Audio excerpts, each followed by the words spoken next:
यह कविता सुभद्रा कुमारी चौहान जी की सुप्रसिद्ध कविताओं में से एक है, जिसे हमने बचपन में बीटीसी बिहार बोर्ड की हिंदी पुस्तक में मैंने पढ़ा था। आई थिंक उस समय ये 6 या 5th क्लास की बुक में दे रखी थी और हम सब ने इस कविता को बचपन में ज़रूर पढ़ा होगा। तो आइए देखते हैं इस कविता को। यह कदम का पेड़ अगर माँ होता यमुना तीरे, मैं भी उस पर बैठ कन्हैया बनता धीरे धीरे। ले देती यदि मुझे बांसुरी तुम 2 पैसे वाली, किसी तरह नीचे हो जाती यह कदम की डाली। तुम्हें नहीं कुछ कहता पर मैं चुपके आता, उस नीची आम डाली से अम्मा ऊंचे पर चढ़ जाता। वहीं बैठ फिर बड़े मज़े से मैं बांसुरी बजाता, अम्मा अम्मा का बंसी के स्वर में मैं तुम्हें बुलाता।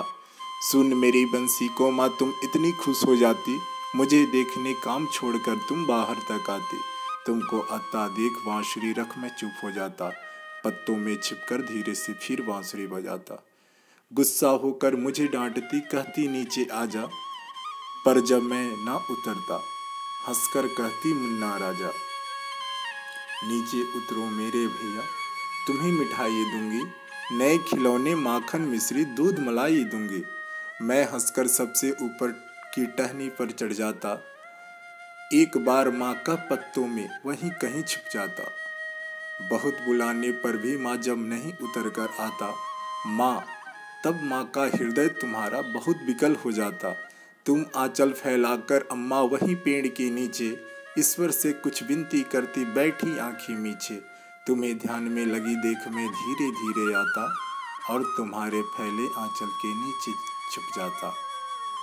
तुम घबराकर आंखें खोलती, पर माँ खुश हो जाती जब अपने मुन्ने राजा को गोदी में ही पाते।